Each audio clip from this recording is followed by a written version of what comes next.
라디오에 소개된 실제 사연인데, 어떤 애기 엄마가 초등학교 1, 2학년을 키우고 있는데 이 아이들이 아빠를 보고 싶다는 거예요. 아빠가 버스 기사입니다.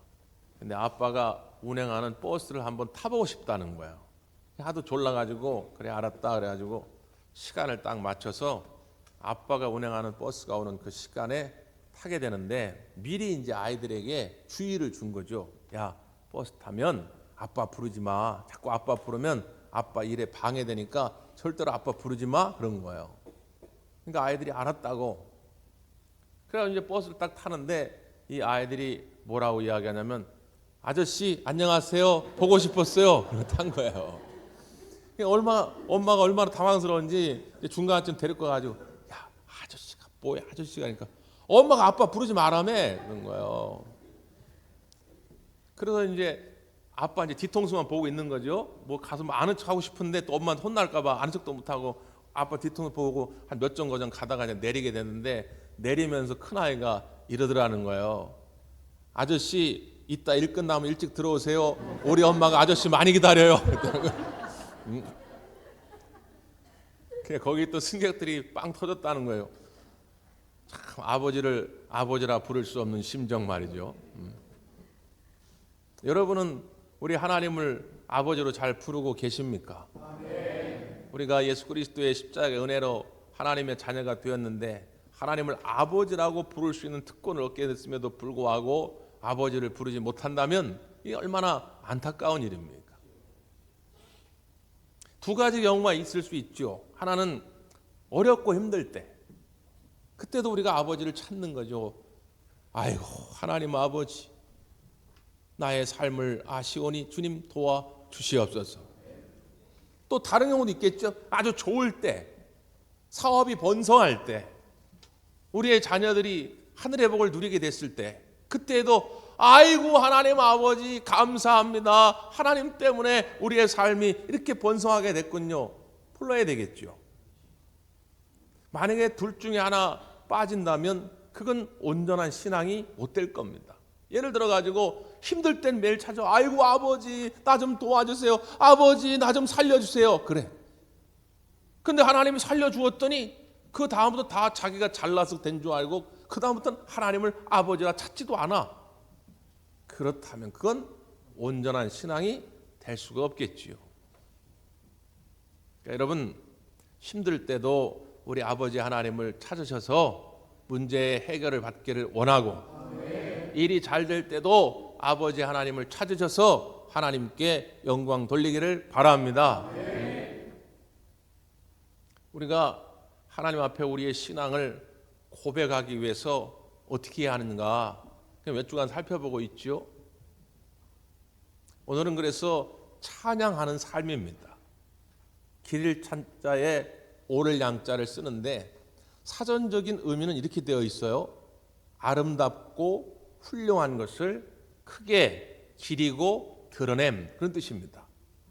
그러니까 이 찬양이라는 말은 기독교에서만 쓰는 말은 아니죠. 예를 들어서 시적인 표현도 많이 등장합니다. 우리의 삶을 찬양하노라, 나의 젊음을 찬양하노라, 저 노후를 찬양하노라, 뭐 이런 표현도 써요. 그런데 이것이 기독교 안에서, 성경 안에서 쓰일 때는 찬양이란 말은 하나님을 향한 것이죠. 사람에게 쓰는 용어가 아닙니다. 나를 지으시고 여전히 나와 함께 하셔서 나를 돌보시는 그 하나님을 드러낼 때 쓰는 말이 찬양이에요. 그래서 시편을 읽어보면 150편 6절에 이렇게 되어 있어요. 호흡이 있는 자마다 여호와를 찬양하리라. 할렐루야. 아멘. 호흡 있는 자마다 여호와를 찬양하라. 할렐루야. 이렇게 끝나요. 여러분, 시편 150편이 맨 처음은 어떻게 시작이 되죠? 1편 1절, 복 있는 사람은 악인들의 꾀를 따르지 아니하고 죄인들의 길에 서지 아니하고 오만한 자들의 자리에 앉지 아니하고 오직 여호와 율법을 즐거워하여 주야로 묵상하는도다. 그러니까 복 있는 사람은 하나님의 말씀을 따라 사는 인생이거든요. 여러분 시편은 150편으로 구성되어 있는데 이게 무슨 시간별로 구성된 게 아닙니다. 편집자가 어떤 의도를 가지고 의미를 부여하기 위해서 이렇게 편집을 해놨는데 맨 처음은 복 있는 사람은 이렇게 해놨어요. 복 있는 사람은 하나님의 뜻을 따라 사는 것인데 맨 마지막 끝절은 어떻게 돼 있다고요? 호흡 있는 자마다 여호와를 찬양하라 이렇게 돼 있어요. 정리하면 어떻게 됩니까?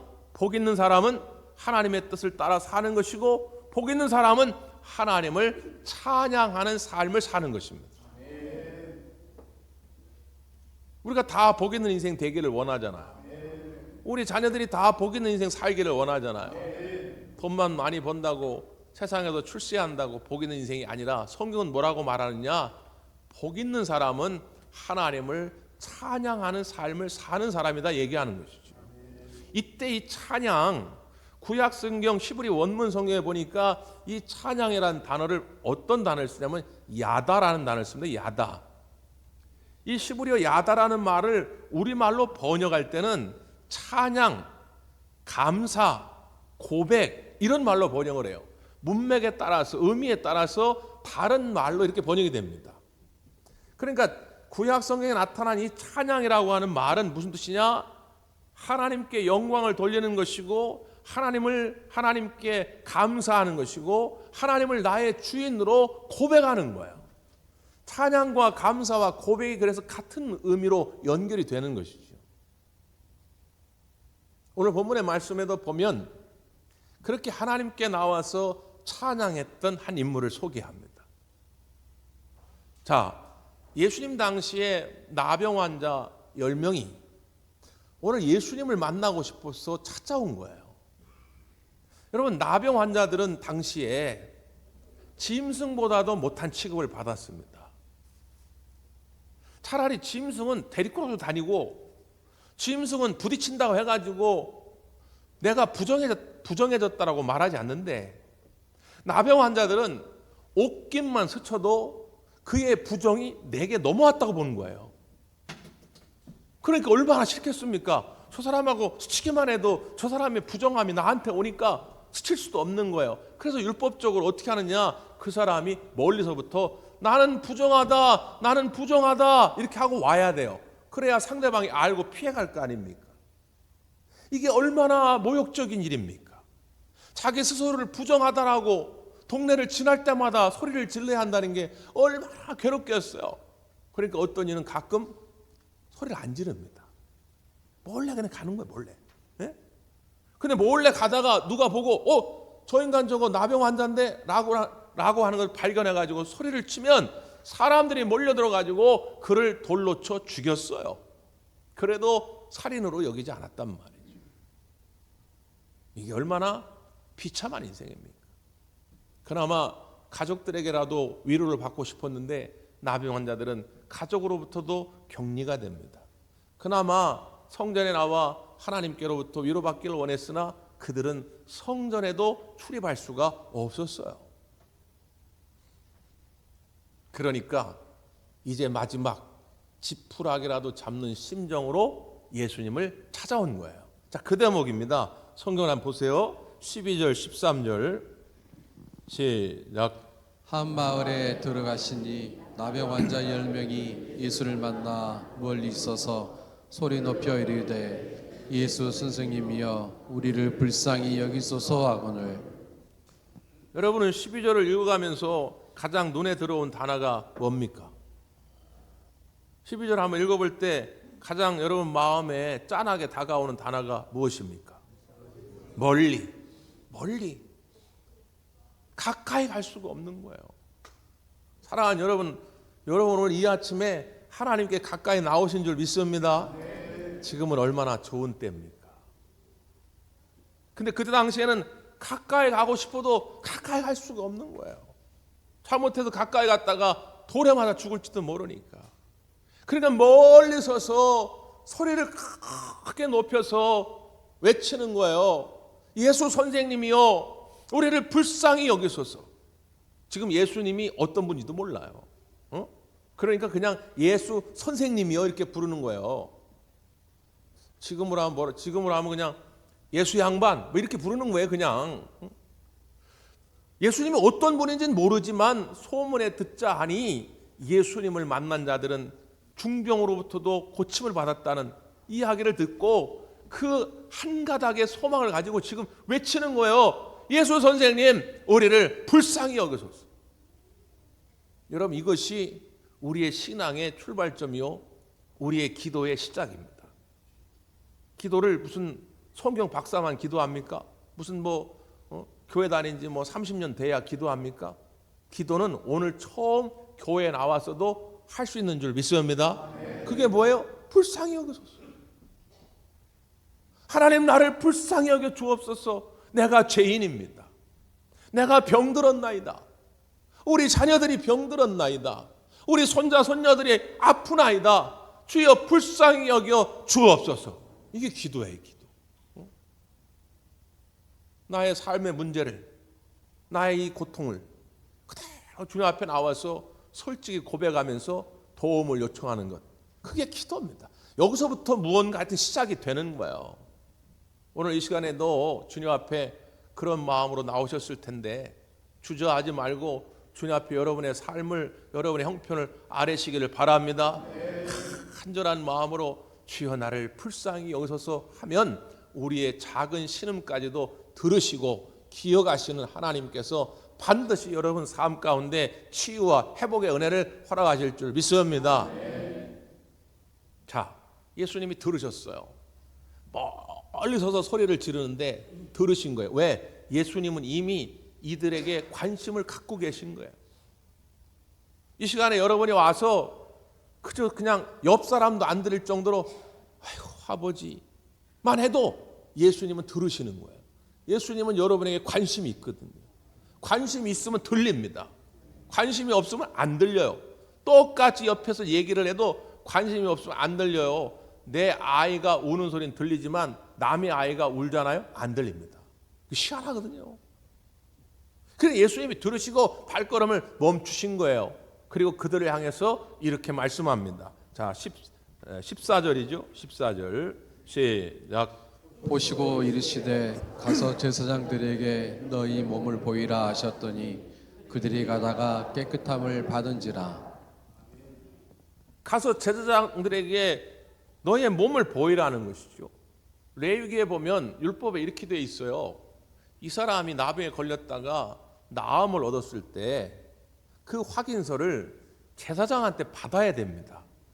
그 제사장한테 확인서를 받아야 다시 가정으로 돌아갈 수 있고 직장으로 돌아갈 수 있고 성전도 마음껏 출입할 수가 있어요.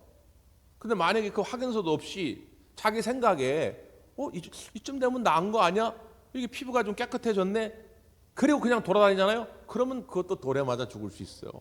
그러니까 반드시 제사장에게 나음을 받았다고 하는 확인서를 받아야 돼요.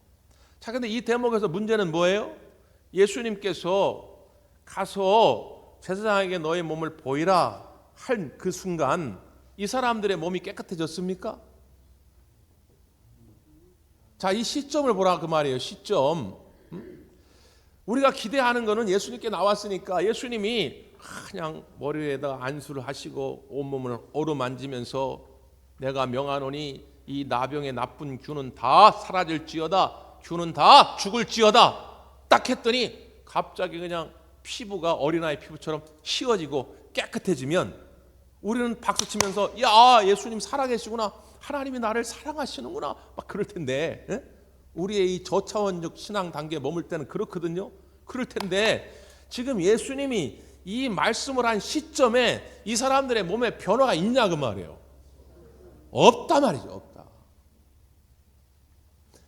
가라 하는 순간에 봤는데 아무런 변화가 없어요. 근데 어떻게 갑니까? 그것도 감히 제사장에게. 제사장에게는 나았을 때 가는 거예요. 낫지도 않았는데 갈 수도 없고 가다가 걸리면 돌에 맞아 죽는데 어떻게 갑니까? 근데 이들은 순종하여 갔다는 거예요.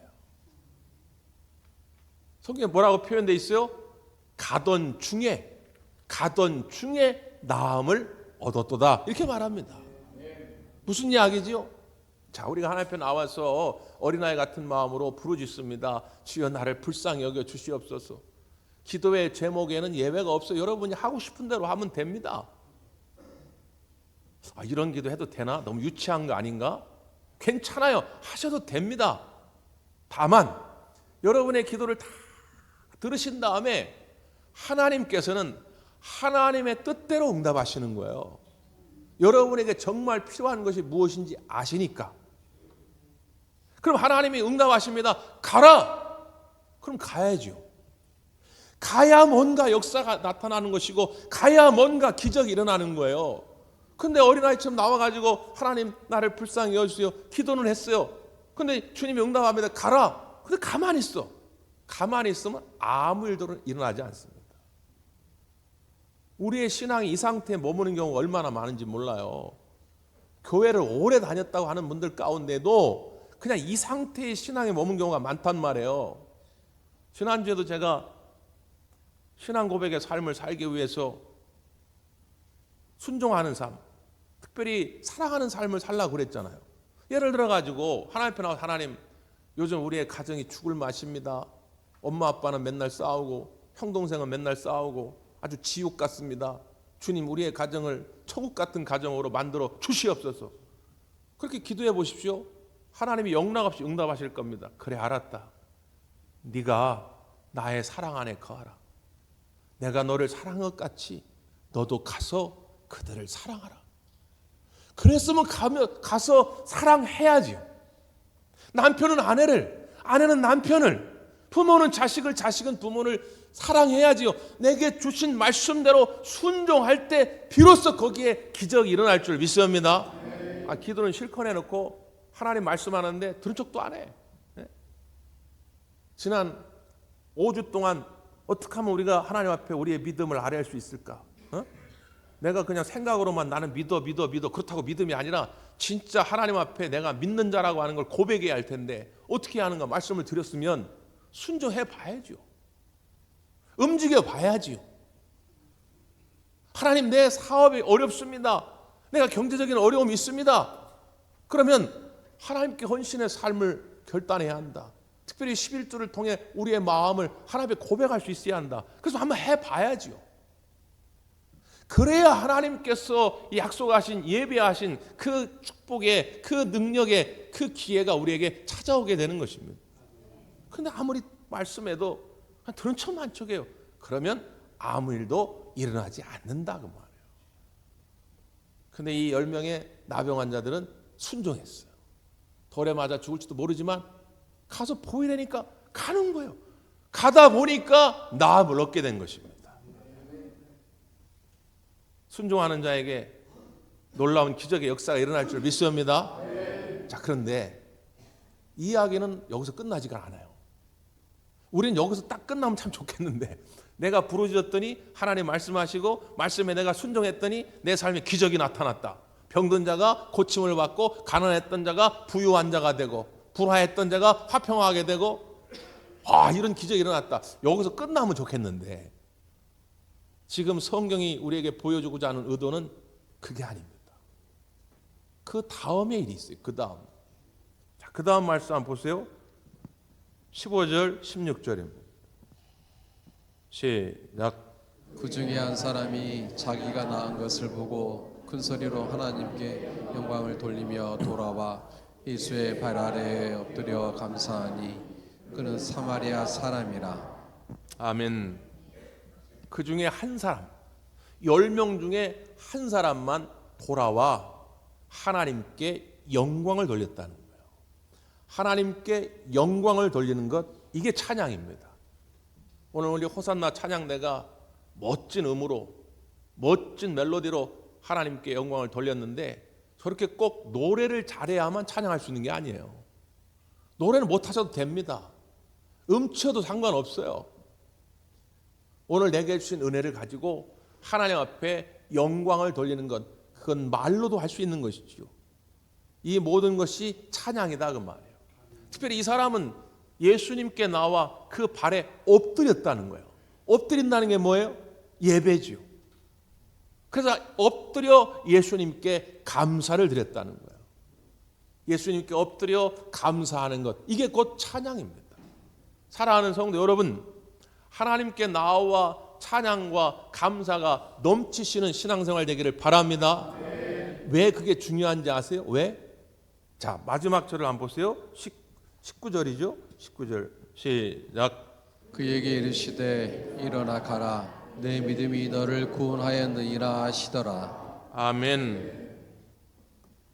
돌아온 한 사람에게만 말씀하는 거예요. 자, 일어나 가라. 내 믿음이 너를 구원하였느니라. 자, 예수님은 이 한 사람을 통해 믿음을 보셨다는 거예요. 이 사람은 뭘 했는데요? 뭘 했는데 믿음을 받습니까? 이 사람이 나와가지고 예수님, 나는 예수님을 믿습니다. 나는 하나님을 믿습니다. 그랬어요? 어디 그런 장면이 있습니까? 예수님 앞에 그는 믿는다라고 말하지 않았어요. 근데 예수님은 믿음을 받다는 거예요. 이 사람이 뭘 했는데요? 찬양했으니까. 감사했으니까. 믿음은 찬양과 감사로 완성되는 줄 믿습니다. 나는 하나님을 믿습니다. 그런데 입에는 맨날 원망해요. 불평해요. 짜증해요. 내가 왜 이 인간하고 살아야 되나? 내가 왜 이 교회를 다녀야 되나? 왜 이렇게 춥냐 덥냐? 왜 이렇게 배고프냐? 매일 입만 열면 원망이 불평해. 그게 무슨 믿음의 사람입니까? 믿음이 있다면 어떤 상황 속에서도 찬양과 감사가 멈추지 않게 될 줄 믿습니다. 네? 그래서 우리가 하나님 앞에 내 신앙, 내 믿음을 고백할 때 중요한 것이 감사라는 거예요. 특별히 오늘 본문은 이 돌아온 한 사람을 사마리아인이라고 소개를 합니다. 강조점을 둔 것이죠. 왜 그랬을까요? 돌아오지 않은 9명은 유대나라 사람이에요. 유대나라 사람들은 당시 사마리아 사람들을 개보다도 못한 인간들로 취급했습니다. 이 사마리아 사람들은 일찍이 전쟁 때문에 혼혈주의가 됐어요. 이방인들과 피가 섞였습니다. 종교가 섞였어요. 순수함을 잃어버렸다 그 말이에요. 그래서 유다나라 사람들은 이 사마리아 사람들을 개보다도 못하게 취급을 했어요. 그러면 자기들은 생각하기를 자기들은 거룩한 사람들이고 자기들은 하나님의 축복을 많이 받은 사람들이라고 늘 자랑하며 살던 사람들이다 그 말이에요. 그런데 정작 돌아와서 하나님께 영광 돌리고 예수님께 감사한 사람은 누구라고요? 사마리아인이라는 거예요. 우리에게 주는 깨달음이 많이 있지 않습니까? 옛 우리 속담에도 그런 말이 있잖아요. 부잣집 도련님이 반찬 투정한다. 가난한 집 애들은요 반찬 투정할 새가 없어요. 저도 어렸을 적에 생각해 보면 반찬 투정 해본 적이 별로 없어요. 왜? 먹을 게 없어요. 먹을 게. 아니 먹을 게 없는데 두세 가지라도 나오면 감사하지. 거기서 뭐 이게 맵고 짜고 맛없고 이런 게 어디 있습니까? 버리고 할 게 없어요. 박박 긁어 먹는 거죠. 우리 어르신들 다 이해하실 거예요. 그런데 이게 점점 이제 풍요로워지니까 우리가 30년, 40년 전보다 지금은 몇십 배 풍요로워져. 몇십 배. 풍요로워지다 보니까 뭐가 부족하네, 뭐가 마음에 안 드네, 원망과 불평이 쌓이는 거 아닙니까? 그래서 교회적으로도 이렇게 추수감사절, 맥주감사절을 자꾸 두는 이유가 우리의 이 오염된 신앙, 병든 이 영혼을 이럴 때 다시 한번 회복시키고 다시 한번 주의 말씀으로 훈련하라고 이런 절기를 정하는 거예요. 혹시 내가 너무 받은 것, 하나님에도 받은 은혜가 많은데도 불구하고 잊고 살지는 않는가 말이죠. 아주 습관처럼 그냥 원망과 불평 속에 살지는 않냔 말이죠. 어떤 교회 권사님이 만두 가게를 하시는데 만두 가게. 그 만두를 빚을 때마다 정말 예수님께 대접한다는 마음으로 만두를 빚어가지고 장사가 잘 됐대요. 그러니까 고객들이 좋아하겠죠.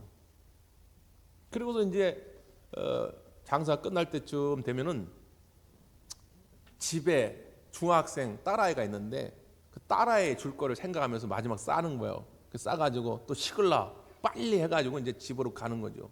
이제 고객들한테 했던 것보다도 더 좋은 재료를 넣어서 더 많이 넣어서 더 맛있게 집에 딸아이를 줄 거를 생각하면서 이제 룰루랄라 기쁜 마음으로 싸가지고 이제 집에 갖고 와서 만들 주고 그랬다는 거예요.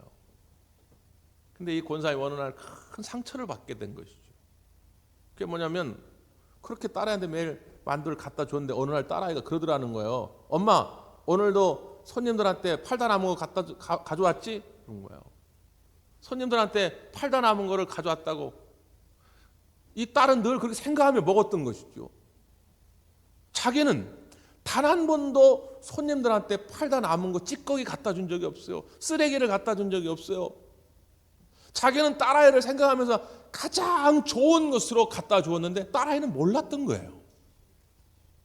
얼마나 그게 상처가 되는지. 그래서 울먹거리고 있는데 그때 하나님이 그런 깨달음을 주시더라는 거예요. 이제 알겠냐? 내가 지금까지 너한테 가장 좋은 것을 주었는데 너는 그걸 알지 못하고 늘 원망하고 불평하지 않았냐? 그 깨달음을 주더라는 거예요. 사랑하는 성도 여러분, 여러분이 자녀를 키울 때에도 항상 가장 좋은 것으로 주려고 하지 쓰레기 같은 것을 주는 부모가 누가 있겠습니까? 우리 하나님 아버지도 여러분에게 가장 좋은 것을 허락하시는 줄 믿습니다. 근데 그걸 깨닫지 못하는 거예요. 그러니까 이 감사 주간에 다시 한번 훈련을 하자는 거예요. 잊고 살았다면. 죽을 때 후회하는 25가지라는 책이 있습니다. 죽을 때 후회하는 25가지. 오츠 슈이치라고 하는 의사가 쓴 책인데 이분은 호스피스 전문입니다. 말기암 환자를 1000명 이상 섬겼던 그런 분이에요. 그가 그 말기암 환자들을 보면서 마지막에 후회했던 것들을 정리한 책이 죽을 때 후회하는 25가지입니다. 그걸 25가지로 추려본 거예요. 거기 보면 이런 것들이 있습니다. 죽음을 미리 준비하지 못한 것, 장례식을 준비하지 못한 것을 후회한다는 거예요. 왜냐하면 예를 들어서 암이 70 넘어 80 넘어만 걸립니까? 요즘 20대에도 걸리고 30대에도 걸리고 40대에도 걸리고. 그러니까 죽음을 전혀 준비하지 못한 거예요. 나한테 이런 상황이 올 줄 몰랐던 거지요. 근데 갑자기 아파서 갔더니 6개월밖에 못 산다, 3개월밖에 못 산다 그러는 거예요. 그 죽음을 미리 대비하지 못한 것이 너무 후회스럽다. 또 이런 것도 있어요. 주변의 사람들에게 친절하지 못했던 것이 너무 후회스럽다. 지금 생각해 보면 아주 사소한 건데, 사소한 거 가지고 짜증내고 화내고 그것 때문에 다투고, 그렇지 않습니까? 지금은 우리가 살아가면서 막 그런 것 때문에 싸우는데 정말 나중에 죽음을 앞두고 보면 그게 아무것도 아니거든요. 사실 별거 아니거든요. 그런 거. 제일 많았던 후회. 그 말기암 환자들이 제일 많이 후회했던 건 뭐냐면 사랑하는 사람들에게 고맙다는 말을 많이 하지 못한 것. 이겁니다. 너무 고마운 사람들이 많았는데, 너무 고마운 일들이 많았는데 그냥 당연한 것처럼 여기고 지나간 적이 너무 많았던 거예요. 여러분은 어떻습니까? 여러분의 인생이 변화하고 여러분의 가정이 달라지기를 원한다면 이번 한 주간 한번 해보십시오. 여러분의 남편에게 고맙다는 말 한 번 더 해보세요. 여러분 아내에게 고맙다는 말 한 번 더 해보세요. 그러면 가정 분위기가 달라집니다. 여러분의 자녀들에게, 여러분의 부모님에게 고맙다는 말을 한 번만 더 해보세요. 그러면 그 관계가 달라져요. 마찬가지로 우리 하나님 아버지께 다시 한번 감사의 마음을 갖는 시간입니다. 그 감사와 찬양으로 하나님께 영광 돌리고 여러분에게도 구원의 완성이 이루어지기를 간절히 바랍니다. 기도하겠습니다.